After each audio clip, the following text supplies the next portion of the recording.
오늘 그 AI 자율제조 혁신 프로 초대를 받아가지고 발표를 해달라고 부탁을 받아서 왔는데요. 어제 이게 시작한 것 같은데 오늘 제가 와서 어제는 못 왔고 오늘 와서 보니까 주제가 다 AI더라고요. 모든 발표나 모든 회사들이 다 AI라는 꼭지를 다 갖고 있더라고요.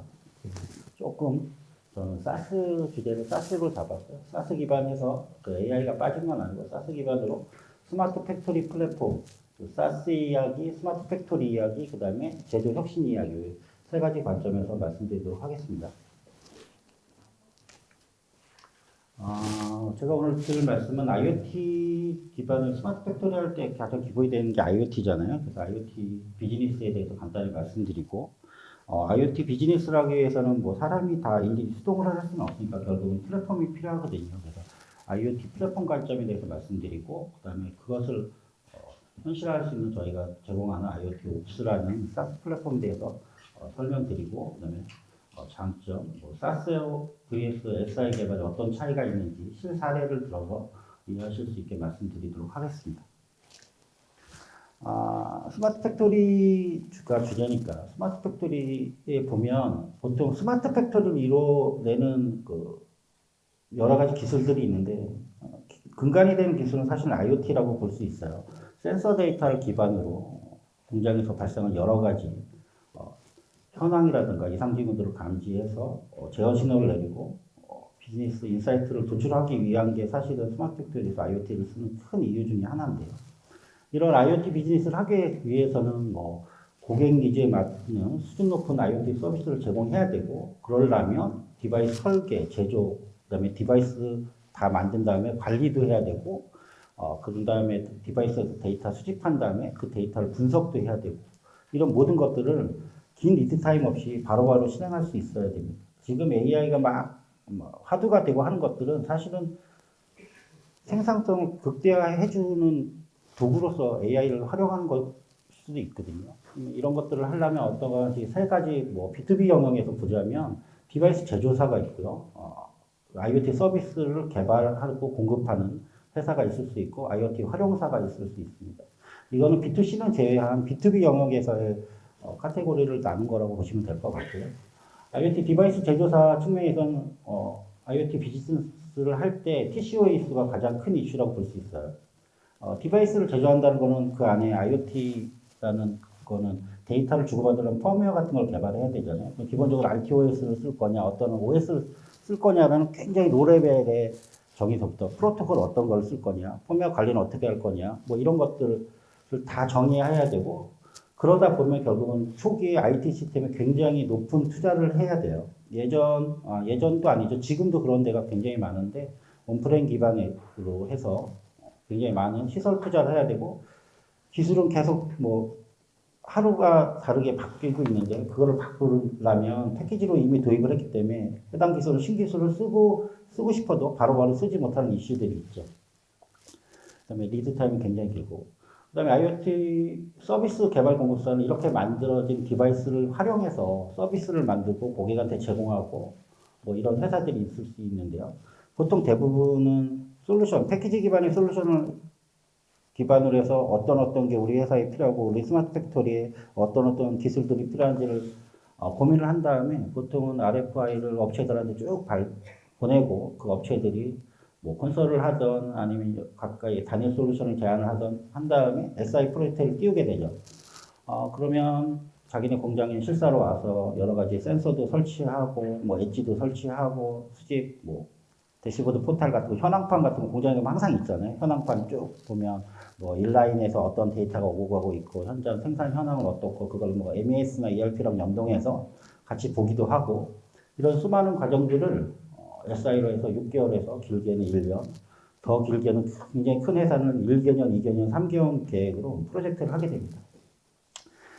그렇게 하게 되면 어떤 문제가 있냐면, 장점도 있지만 단발성 SI이기 때문에 프로젝트 끝나고 나면 그 SI 프로젝트 멤버들은 다 떠나요.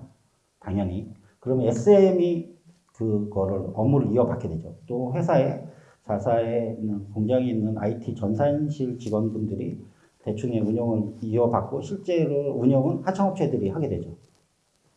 굉장히 이게 사실은 문제가 많습니다. 왜냐하면 고도화를 할 수가 없어요. 고도화를 하면 또 SI 프로젝트를 또 띄워야 되는 거예요. 근데 기술은 오늘도 뭐이 컨퍼런스 3일간의 주제에서 보시면 되면 AI 컨퍼런스 제가 발표를 하러 다니면 3개월에 나온 서비스가 지금은 없는 것들도 있어요.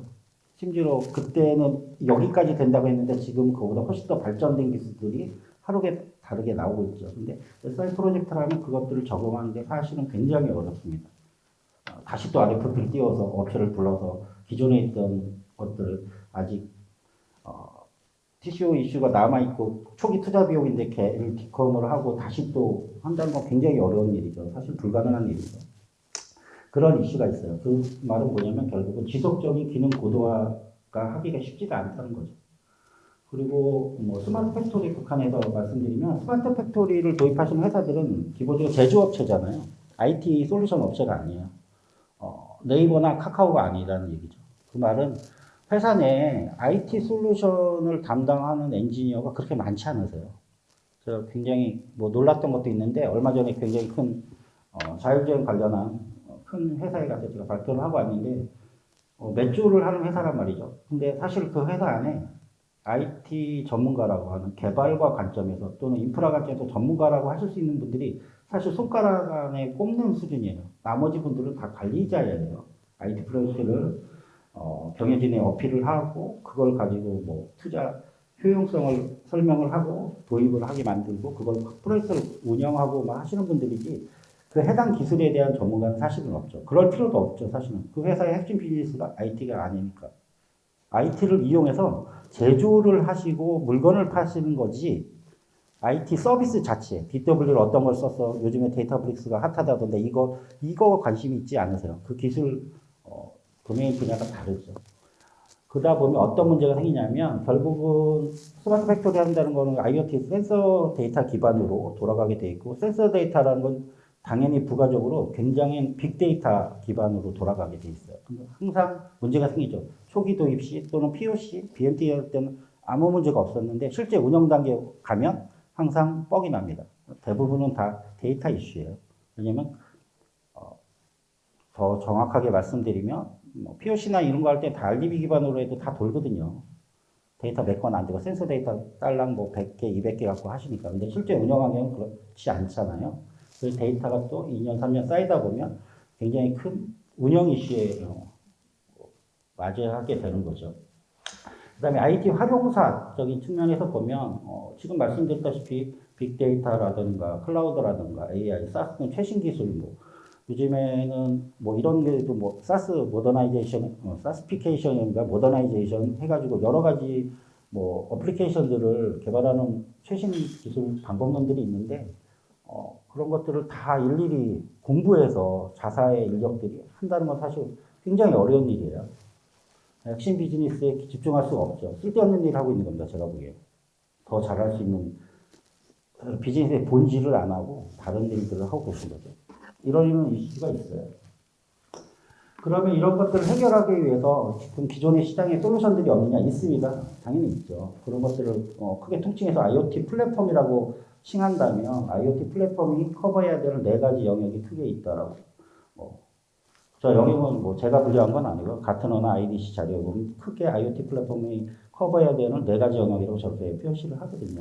그럼 이 4가지 영역별로 어떤 것들을 IoT 플랫폼이 커버해 줘야 되는지 제가 간단히 설명드리도록 하겠습니다. IoT 서비스 영역에 크게 4가지가 있어요. 가장 밑에서부터 보시면 IoT 디바이스 관리 레이어가 있고 당연히 IoT는 디바이스가 있어서 데이터를 뽑아내야 거기서부터 시작하는 거니까요. 시작이. IoT 디바이스 관리 레이어가 있는데 관리 레이어는 IoT가 기본적으로 설계 자체가 플랫폼적인 면으로 보면 IoT는 센서 한두 개를 커버하는 걸로는 당연히 안 만들죠. 수십만 개, 수백만 개 또는 수억 개를 커버할 수가 있는 IoT 센서를 집중 관리해야 되고 뭐 펌웨어도 한 방에 다 해결할 수 있어야 되고 이런 기술들과 뭐 관리 포인트를 제공을 받아야 돼요. 그리고 스마트 팩토리적인 입장에서 보면 즉시적인 로 레이턴시 기반으로 제어를 해야 되기 때문에 엣지 디바이스도 굉장히 많은 종류의 유형의 엣지 디바이스도 통합 관리를 하셔야 됩니다.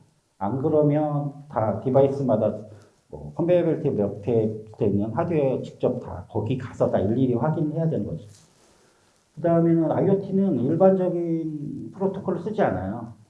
저보다 더 잘 아시는 현업분들 여기 계실 것 같은데, 통신 레이어가 원엠템, 머신-투-머신 하는 통신 레이어가 프로토콜이 다 따로, 글로벌 스탠다드가 따로 있죠. MQTT라든가, 모드버스라든가, 아니면 OPC-라든가, 다양한 일반적으로 쓰지 않는, IoT가 아니라면 잘 쓰지 않는, 웹 개발하고는 굉장히 다른 여러 가지 프로토콜 표준이 있습니다. 이런 다양한 형식의 프로토콜과 더 깊게 들어가지고 옛날 기반의 RS232C 485 통신을 하는 현장도 아직도 굉장히 많거든요. 시리얼 통신을 하는 때도. 그리고 인32 기반으로 돌아가는 어플리케이션도 굉장히 많아요. 그런 것들을 다 하나로 통합해서 보는다는 건 사실 쉬운 일이 아니에요. 다 따로따로 보게 돼 있어요. 아직까지는. 수집한 통신 레이어들을, 데이터를 수집하기 위한 통신 레이어들을 어떻게 관리하고 통합하고 표준화할 것인가에 대한 이슈도 있습니다.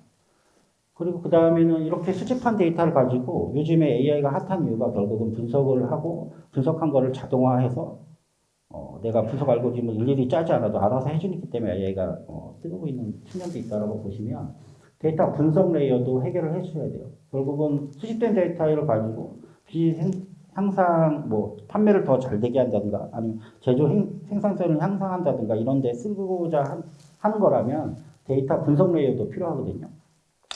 보통은 데이터 분석 레이어라고 하면 시각화 분석도 있을 수 있고요. 아니면 머신러닝이나 AI도 당연히 있을 수 있겠죠. 이런 것들도 굉장히 사실은 직접 하려면 또는 트렌드가 바뀌는 거를 다 쫓아가려면 사실 쉽지가 않아요. 그래서 보통은 타블로라든가 스파파이어라든가 MSTR이라든가 파워비아이 여러 가지 비즈니스 인텔리전스 툴들을 도입하셔가지고 이런 것들을 해결한다고 하시는데 사실 툴만 도입한다고 해결되는 건 아닙니다. 그 다음에는 기존에 갖고 계시던 신생 업체가 아니라면 기존에 갖고 있던 어플리케이션이나 대시보드라든가 여러 가지 관리 플랫폼들이 있겠죠. 그런 플랫폼들하고 통합을 한다던가, 요즘에는 다 모바일 시대니까 한밤중에 폐쇄망에 있는 자사 대시보드에 들어가서 어떤 생산 현장에 무슨 문제가 일어났는지 매번 그렇게 들어가서 외부로 들어가 볼 수 없잖아요. 당연히 모바일 어플리케이션도 지원을 해야 되고, 그런 API 레이어, 플랫폼적인 측면으로 보면 그런 쪽으로 데이터를 쏴주고 할 수 있는 API 레이어나 어플리케이션 레이어를 지원을 해야 됩니다. 그렇게 하지 않으면 굉장히 퀵하게 그거를 데이터를 이관을 해서 API 레이어가 제공되지 않으면 데이터를 다 마트 DW 만든 다음에 그 어플리케이션 레이어로 마트 만들어서 데이터 전송해서 굉장히 복잡한 옛날 방식으로 하다 보면 어플리케이션 하나 붙이는데도 굉장히 큰 공수가 들어가죠.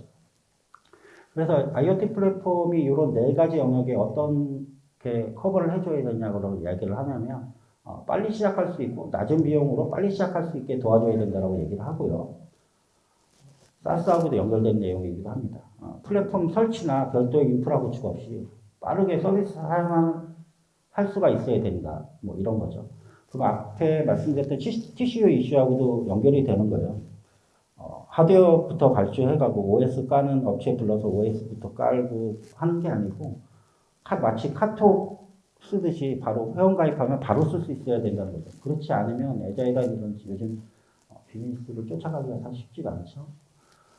데이터 분석 레이어에서는 고가용성 데이터 처리 및 분석이 가능해야 되죠. 확장 가능. 이건 또 클라우드하고도 연결되는 겁니다. 데이터가 많이 늘어났어요. 그럼 산에 있는 IDC 어디에 서버 30대 갖다 놓고 있는데 데이터가 용량이 늘어나면 보통은 어떻게 하냐. 리텐션 기간을 줄이라고 말하는 게 가장 빠르고 확실한 해결 방법이죠. 데이터를 3년치 보관하고 있었는데 하드웨어 발전했더니 요즘에 하드웨어가 비싸니까 리드타임도 오래 걸리니까 싱가포르에서 날라오는데 몇 달 걸린대요. 하면 2.5개월로 데이터 저장 기간 줄여. 이게 가장 빠른 해결책이죠. 그게 실제로 많이 일어나고 있고 제가 많이 보는 상황입니다. 그걸 해결하는 게 사실 클라우드기도 하죠. 클라우드는 무한 확장성 논리적으로는 무한 확장성을 제공한다고 해요. 서버를 발주할 필요도 없고 추가하면 되니까요. 그 다음에 고가용성도 당연히 제공을 해야 됩니다. 디바이스 관리 확장성도 당연히 제공을 해야 되죠. 하나의 플랫폼 안에서 뭐 이거는 뭐 윈32 기반의 디바이스, 여기는 뭐 지멘스 디바이스, 아니면 여기 뭐 PTC 장비 다 따로따로 들어가서 보거나 관리를 하는 게 아니고 한 플랫폼 내에서 다양한 IoT 프로토콜들을 처리하고 빅데이터 수집하고 저장이 가능해야 되죠. 디바이스 관리 편의성이라는 거는 보통은 팩토리적인 측면에서 말씀을 드리자면 뭐 라인이 여러 개가 있을 거잖아요. 팩 1, 2, 3 보면 실제로 센서에서 들어온 위험 신호라고 자기가 설정해 놓은 값을 넘어가면 즉시적으로 라인에 어떤 명령을 내려야 돼요. 뭐 쉽게 말씀드리면 라인에 있는 어떤 데에서 온도 센서를 하나 달아놨는데 걔가 인계치를 정해 놓는 거죠. 저희 쪽에서는 뭐 이벤트 트리거라고 얘기를 하는데 온도가 98도 이상으로 해서 10분 이상 지속됐다, 그러니까 센서에서 데이터가 올라오면 좀 있으면 불 난다는 거잖아요. 사실 100도가 넘으면 사실 상시적으로 불이 나는 거니까. 그럼 거기다 인계치를 걸어놓게 되죠. 그러면 그 노티만 받는 게 아니고 사실은 그 라인을 멈추던지 불이 나게 하는 그 디바이스를 제어를 해 주셔야 되는 겁니다. 안 그러면 그 관리자가 대시보드 알람 못 받으면 사실은 그냥 불 난 다음에 불 났구나 하는 거잖아요. 그러면 사실은 도입하는 효과가 상당히 미비한 거죠. 결국은 스마트 팩토리에서 IoT 디바이스 갖고 어떤 프로젝트 활용을 한다는 거는 결국은 최종적으로는 제어 신호까지 가야 되는 거거든요. 이런 디바이스 관리성은 IoT 플랫폼 자체에서 제공해야 된다는 요구사항이 있다고 말씀드릴 수 있겠습니다. 그 다음 보여드린 장점, 이런 앞에 말씀드렸던 IoT 비즈니스 세 가지 영역과 IoT 플랫폼이 해결해야 되는 네 가지 영역을 어떻게 하면 해결할 수 있을까라고 해서 저희가 제공하고 있는 솔루션이고요.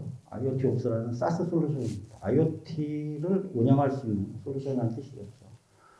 다양한 IoT 디바이스와 엣지 디바이스를 관리를 하고 빅데이터 기반의 데이터를 수집하고 저장하고 분석할 수 있도록 BI하고 오늘 주제 여러 다른 분들이 계신 AI, ML 서비스를 하나의 플랫폼, 단일 플랫폼에서 제공하는 레이크하우스 기반의 IoT 플랫폼이라고 말씀드릴 수 있겠습니다. IoT 플랫폼, IoT 옵스는 5가지 서비스 레이어로 구성되어 있고요. 기본적으로 SaaS입니다. SaaS이고, 맨 처음에는 저희가 런칭한 지가 3년 정도 됐는데, SaaS로만 하려고 했는데, 한국에서는 SaaS로만 하기가 되게 어렵더라고요. 심지어 팩토리 가보면 국정원 제약사항을 받는 회사들도, 공장들도 있어요. 데이터가 외부에 나가면 안 되고, 그래서 클라우드로 간다고 해도 리전을 어디인가도 따지셔야 되고, 굉장히 제약사항이 많이 있어요. 그래서 그거를 극복하는 사스 비즈니스 업체들도 그거를 해소하기 위해서 다양한 딜리버리 모델들이 있어요. 저희도 마찬가지로 있고요. 저희는 프라이빗 사스라고 해서 그런 고객한테는 싱글 테넌트를 별도로 데이터를 쉐어하지 않고 물리적 자원 자체를 쉐어하지 않고 회사망에서 특정 고객만 따로 쓸 수 있게 그런 식으로 제공하는 딜리버리 모델도 있습니다. 요즘에는 대부분이 다 그런 모델들을 지원을 하세요. 스노우플레이크도 그렇고 다 그렇죠. 첫 번째로 말씀드리겠습니다. 서비스 포탈이 있고요. 관리자나 저희가 IoT 데이터 수집한 것들을 UI로 제어하고 확인할 수 있는 서비스 포탈이 있고요. 서비스 포탈에 BI 툴이 내장이 되어 있어서 별도로 BI 툴을 구매하시거나 연결하지 않으셔도 자체적으로 셀프로 만들고 싶은 대시보드들을 만들어서 보실 수 있습니다. 리포트 기능도 당연히 있고요. 요즘에 모바일이 지원 안 되면 사실 쉽지가 않죠. 비즈니스하게. 당연히 모바일 앱도 뒤에서도 말씀드리겠는데 iOS 앱하고 안드로이드 두 종류의 앱을 제공해드립니다. 디폴트로 제공해드립니다. 제일 중요한 IoT 코어 플랫폼인데요. 테넌트별로 독립된 데이터 저장 공간하고 서비스 제공하고요. 코어 플랫폼을 조금만 더 자세히 보면 디바이스 레이어에서 들어온 데이터를 수집하고 처리하고 저장하고 분석하는 빅데이터 플랫폼이 안에 내장되어 있다고 보시면 되고 별도로 EMR 같은 거 설치해서 연결한다던가 아니면 구글 빅쿼리를 써서 분석을 한다던가 이럴 필요가 없습니다. 이 안에 다 들어있고 그 안에 올랩 엔진이 또 내장되어 있어요. 올랩 엔진 굉장히 다양한 기술이 내장되어 있는데 올랩 엔진하고 MPP 엔진이 들어있다고 보시면 됩니다. 그 말은 뭐냐면 올랩하고 MPP 엔진 중간에 저희가 데이터 가상화 엔진이 또 있어요. 이렇게만 말씀드리면 잘 이해가 안 가실 텐데 보통 이 IoT 플랫폼들이 IoT 센서가 수집한 데이터를 핸들링하는 거잖아요. 그러면 IoT 센서 데이터 현황만 보여줘요. 근데 실제로 시드베리를 원하는 건 그거는 아니잖아요. 그건 현장 가관리자가 원하는 뷰지, 시드베리나 그런 분들이 원하는 뷰가 아니죠. 그분들이 원하는 거는 센서 데이터가 올라온 건 알았는데 이게 ERP 데이터나 MES 데이터하고 연결돼서 어떤 인사이트를 얻길 원하시는 거죠. 그러려면 어떻게 해야 되냐면 BI 쪽에 데이터를 넘겨주고 데이터 매시업을 하기 위해서 ERP 데이터를 다 땡겨와서 마트에서 땡겨와서 또는 IoT 데이터를 땡겨와서 그거를 새로운 마트를 만들어서 테이블을 조인하고 이런 굉장히 복잡한 사람이 많이 들어가야 되는 ETL 과정을 거친 다음에 그걸 쭉 연결해서 별도의 차트들을 막 만들어내고 데이터를 해야 돼요. 그게 사실은 그것만 하나만 해도 굉장히 큰 프로젝트거든요. 실제로 제가 그런 프로젝트를 한 10몇 년부터 많이 해왔었고, 이제 그러실 필요가 없습니다. 여기 저희는 데이터 가상화 버추얼라이제이션 엔진이 들어있어서 ERP 데이터를 바로 땡겨오실 수 있어요. IoT 내가 수집한 데이터하고 조인해서 실시간으로 보시고 내가 그걸 차트로 만들고 그걸 모바일로도 바로 볼 수 있고 이런 기술들이 다 들어가 있습니다. SI를 하실 필요가 없어요. 다 플랫폼 안에 내장되어 있다고 보시면 되고요. 저 안에 보면 좀 IoT 플랫폼이라서 일반적인 빅데이터 플랫폼하고 좀 크게 차이 나는 부분이 뭐냐면 저 뒤에 보시면 JDL 프로비전이라고 있어요. 프로토콜하고. 보통은 IoT 센서가 수집한 데이터를 어떤 플랫폼에서 보려면 연결을 해야 되잖아요. IoT 센서가 이게 만약에 IoT 센서라고 하면 얘가 데이터를 보낼 주소 값을 알아야 얘가 보낼 거잖아요. 아니면 플랫폼이 해킹을 해야 데이터를 보내달라고 해킹을 해야 되는 거 그건 말이 안 되잖아요. 그러니까 얘가 어디로 데이터를 보내겠다는 주소 값 정도는 업데이트를 해줘야 되는데 그걸 하려면 어떤 포맷으로 데이터를 보낼지를 정의를 해야 돼요. 그게 보통은 일반적으로 굉장히 많은 인베디드 개발자도 들어가야 되고 프로젝트 할 때 웹 개발자도 들어가야 되고 서로 아는 기술 스택이 다르지만 그걸 또 연결해서 데이터 아키텍트가 들어가서 그걸 어떻게 데이터 스키마리스한 걸 스키마화하고 이런 되게 복잡한 SI 과정들이 필요해요. 근데 제가 그런 비즈니스를 오래 하다 보니까 너무 반복적이고 사람이 많이 들어간 프로젝트라서 그거를 일반화할 수 없을까라고 해서 만든 기능인데 저희는 데이터에서 올라오는 걸 비정형 데이터를 데이터 포맷만 웹 상에서 간단히 입력하면 자동으로 다 수집이 됩니다. 그 수집된 데이터가 스키마를 리스트한 게 스키마로 만들어지는 과정이 자동으로 있고요. 그게 다 만들어져 나오면 그게 데이터 레이크하우스에 자동으로 저장되고 그게 BI로 자동으로 연결되고 심지어는 그 뒤에 AI나 ML을 돌릴 수 있는 플랫폼하고도 연결이 다 돼서 분석가도 손쉽게 들어와서 노트북 환경이 제공이 되거든요. 데이터를 저쪽으로 분석할 수 있게 땡겨서 올려주세요. 이런 거를 안 하셔도 돼요. 사실 그게 굉장히 많이 하는 일이거든요. 자동화 데이터라고 보시면 되고 디바이스 관리라든가 엣지 노드 관리할 수 있는 엣지 플랫폼도 저희가 갖고 있고요. 중간에 보면 버티컬 템플릿이라고 있는데 저희가 사스라고 말씀을 초반에 드렸는데 사스에는 두 가지 종류가 있어요. 호리존탈 사스하고 버티컬 사스가 있죠. 호리존탈 사스라는 건 뭐냐면 일반적인 범용적인 사스라고 생각하시면 돼요. 보통의 애저나 아까 말씀하셨던 애저나 AWS나 GCP들이 하는 거기서 나온 사스는 아니지만 파스들도 다 호리존탈이 일반적인 어떤 용도에서든 다 쓸 수 있는 것들이죠. 근데 그러면 이걸 버티컬하게 우리 회사나 우리 영역에서 특화된 비즈니스 영역에 쓰려면 결국 호리존탈 사스가 필요하거든요. 그걸 커버하기 위해서 저희는 버티컬 템플릿이라는 기능을 제공해요. 스마트 팩토리용 버티컬 템플릿, 스마트 팜용 버티컬 템플릿 이런 것들이 제공된다고 보시면 됩니다. 마지막으로 커스터머 어플리케이션이 있는데요. 커스터머 어플리케이션은 고객사가 이미 갖고 있거나 우리 회사가 모바일 앱을 별도로 할 거야. 근데 우리 회사는 회사 전체에 스탠다드 CI가 UI, UX가 딱 정해져 있어. 그래서 여기서 제공하는 걸 쓸 수가 없어. 그리고 이런 것들이 되게 많이 있잖아. 그러면 그거를 구축하려면 보통은 아까도 말씀드렸듯이 거기다가 데이터를 다시 또 이관을 하고 배치로 해서 밤에 데이터를 부어준다던가 아니면 실시간으로 뚫어가지고 스트리밍을 쏴준다던가 이런 행동들을 SI를 또 해야 되거든요. 기본적으로 IoT를 쓰면 커스터머 어플리케이션에서 DB를 갖고 가실 일이 없어요. 그 모바일 앱이나 웹포털에 있는 메타데이터, 사용자 데이터 그런 메타성만 기본적인 인증을 위한 관리를 위한 것들만 가져가시고 데이터는 IoT 앱에서 오픈 API로 드리니까 그걸 가지고 이용하시면 될 것 같습니다. 실제로 그렇게 쓰고 있고요. 스마트 팩토리라서 주제가 자율제조 혁신 포럼이기 때문에 제가 이 장치를 하나 더 넣었고요. 저희가 엣지 플랫폼이 있습니다. 그럴 때 엣지 플랫폼이 있어서 로데이턴식 기반에서 제어 신호를 날린다거나 펌웨어 일괄 업데이트를 한다거나 할 수 있는 엣지 플랫폼이 있고 이 엣지 플랫폼은 저희가 AWS랑 업무 협력을 하고 있어서 AWS IoT 그린그래스 기반으로 돼 있어요. 그 말은 뭐냐면 IoT 그린그래스가 제공하는 모든 기능을 똑같이 다 쓰실 수 있고 이거를 따로 그린그래스를 쓰시려면 그린그래스 작업을 하시려면 실제로 써보신 분이 있을지 모르겠지만 AWS 콘솔 들어가서 일일이 다 작업하셔야 돼요. 데이터가 다 자기 쪽에 있는 게 아닙니다. 근데 그러실 필요 없고 저희 플랫폼에 다 통합이 되어 있으니까 AWS 계정을 별도로 구매하실 일도 가입을 하실 일도 없지만 AWS 그린그래스의 모든 기능은 동일하게 다 쓰실 수 있다라고 말씀드리겠습니다. 이게 복잡한 여러 가지 모듈들이 있는데 시간 관계상 이걸 좀 넘어가도록 하겠습니다.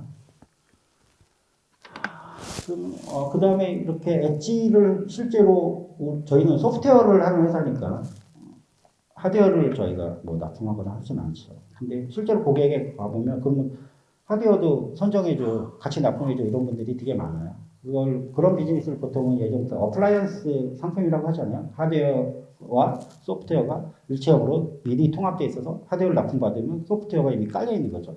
엣지 같은 게 그렇게 되면 되게 고객 입장에서 되게 편하고 릴타임을 줄일 수 있는 상품 유형이라고 보시면 되거든요. 그래서 저희는 레노버랑 업무 협약이 돼 있어서 레노버에 보면 싱크엣지 시리즈하고 엣지용 전용 서버 제품군이 있어요. 거기에 저희 제품이 이미 탑재가 돼 있고요. 필요하시다면 어플라이언스 형태로 시리즈가 여기에 지금 화면에 보이는 SE30이라는 엣지 클라이언트인데 되게 손바닥보다 조금 커요. 그래서 요거를 뭐 공장 라인이나 아니면 특정 영역에 이 하나의 엣지가 센서 그 영역에 있는 뭐 500m 반경 뭐 100m 안에 있는 뭐 500개를 커버한다던가 뭐 이런 식으로 해서 로레이턴시를 확보하고 네트워크 밴드위스를 얘가 커버해 주는 거죠. 여기다가 수집 1차적으로 빠르게 수집한 다음에 필요한 데이터만 클라우드로 다시 넘긴다던가 다양한 형태로 원하시는 대로 뭐 구성하시면 할 수가 있습니다. 엣지 디바이스는 조금 달라요. 일반 서버랑. 저는 보시면 펜이 없어요. 펜이 없다는 거는 뭐냐면 굉장히 가혹한 환경에서도 저는 동작을 합니다. 야외에서도 설치해서 동작할 수 있는 뭐 별도의 하드웨어 제품이라고 보시면 될 것 같습니다. 오늘 보니까 저 다음 세션이 디지털 트윈 세션이더라고요. 제가 몰랐는데 실제로 이걸 하다 보니까 저희 IoT 플랫폼이잖아요. 저희는. 근데 지금 이제 디지털 트윈하고 같이 IoT 데이터를 메시업해서 보고자 하는 니즈들이 있으시더라고요. 당연한 거겠죠. 원래 디지털 트윈이 가상화하는 때는 CAD 데이터 같은 거 버추얼라이즈해서 가상화된 현실을 복제한 디지털 환경을 만들고 거기서 시뮬레이션 해보거나 뭐 이런 거잖아요. 저희하고 MOU 돼 있는 CDI라는 회사의 비모라는 솔루션이 있는데 이 솔루션하고 저희가 IoT 업체가 연동이 돼 있어요. 잠깐 이 화면 뭐 예시로 제가 여기다 캡처해 놨는데 실제로는 3D 그 스마트 팩토리 현장을 다 3D로 뭐 사진으로 촬영해서 그걸 3D화 해주는 기술이 저 비모라는 솔루션이 있는 거고요. 그렇게 보면 뭐 헤드쿼터가 서울에 있고 공장이 뭐 창원에도 있고 뭐 광주에도 있고 또는 해외 공장이 미국에도 있고 하면 생산 현장을 다 일일이 볼 수가 없잖아요. 가서 마치 현장에 있는 것처럼 실제 사진 기반으로 찍어놨던 사진 기반으로 보고 그 다음에 뭐라고 싶으냐면 실제 거기 가본 팩토리 중간중간에 여러 가지 센서들이 달려있잖아요. 그거를 리얼타임으로 보고 싶은 요건들이 있어요. 당연히 뭐 처음에는 뭐 보기만 했다가 거기에 데이터가 흘러가는 걸 보고 싶어하는 게 당연한 요구사항이겠죠. 그래서 저희가 연동이 다 돼 있고요. 저 연동 프로젝트를 따로 안 하셔도 되고 이미 솔루션 차원에서 연동이 다 돼 있다고 보시면 돼요. 그러면 IoTOPS를 구독하시고 비모 어카운트를 획득하시면 센서에서 수집된 IoT에서 수집된 데이터 값이 버추얼 로케이션 값과 좌표 값과 연동이 돼서 실제 센서가 위치되어 있는 곳에서 저 안에서 왔다 갔다 하실 수 있거든요. 아바타가 왔다 갔다 하시듯이. 아니면 실제 데이터를 저기서 보고 알람도 받으실 수 있고 뭐 할 수 있다라고 생각하시면 될 것 같아요. 몰입형 360도 뷰를 제공하고요. 태그나 커멘트 매저 뭐 기능도 당연히 제공하고요. 말씀드렸듯이 센서랑 버추얼 로케이션 매핑이 자동으로 돼서 동작한다고 보시면 될 것 같아요. 기능이라고 네 가지 영역으로 간단히 설명드리도록 하겠습니다. 저희가 그 보통의 솔루션들이 보면 IoT 플랫폼이라고 하는 솔루션들이 보면 보고자는 C-레벨이 보고자 하는 대시보드 차트가 따로 있고 현장 관리자가 보고자 하는 차트가 따로 있고 아니면 디바이스 관리하는 담당자가 뭐 따로 있고 또는 팹 1만 보고자 하는 담당자가 따로 있고 그걸 별도로 요구사항을 받아서 라시 차트 같은 거 만들어서 BI2를 다루는 사람이 또는 SI로 차트들을 계속 만들어주죠. 보통 SM 인력들이 하는 게 계속 그거 하잖아요. 이런 차트 하나 다시 만들어주세요. 이런 리포트 만들어주세요. 그러실 필요가 없어요. 다 자동으로 되어 있고요. 셀프 서빙 하자고 했잖아요. 그러니까 X축 좌표값 마우스로 Y축 좌표값 땡기시면 차트가 자동으로 생성되고 그게 자기 거에서만 볼 수 있게 매핑이 다 가능합니다. 그래서 보통은 어떤 것들을 보시냐면 디바이스 현황이라든가 펌웨어 버전 하나 제품 그룹들 통계들을 보통은 많이 기본적으로 보시고요. 그 다음에 아까 말씀드렸듯이 데이터 가상화 엔진을 이용해서 ERP 데이터하고 메시업 해가지고 그 ERP 데이터하고 메시업도 하지만 SCM 데이터하고도 메시업을 할 수 있겠어요. 그러면 이 부품의 도입 주기가 있으면 그 부품의 수명 주기가 또 있을 거잖아요. 그러면 언제 얘가 AS를 받아야 언제 이 부품이 장비가 교체돼야 되고 이런 것들 센서에서 직접 들어오는 데이터 기반으로 해서 매핑을 해서 볼 수가 있어요. 지금 이게 한마디지만 실제로 보면 굉장히 큰 차이입니다. IoT 데이터 수집 관리할 수 있는 모델이 굉장히 강력한 모델이 있고요. 저희가 여러 가지 프로토콜을 다 지원하고 기본적으로 아까 그린그래스 얘기도 잠깐 했으니까 CSP IoT 플랫폼에 지금 글로벌 CSP에서 2대 강자가 있어요. 누구나 다 아시겠지만 AWS IoT 코어하고 애저 IoT 센트럴이거든요.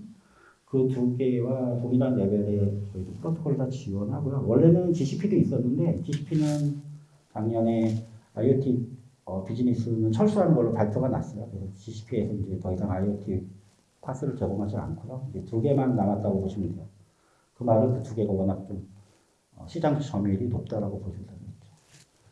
그래서 저희도 같은 레벨로 제공을 하고 있고 거기에 대해서 뭐 저희도 연동이 돼 있기 때문에 그 장점은 취하고 좀 더 손쉽게 쓸 수 있는 SaaS를 제공한다고 보시면 될 것 같아요. CSP의 단점, 단점은 아니죠. 원래 클라우드니까 설치형 스마트 팩토리에 들어간 게 굉장히 한국에서는 굉장히 어려워요.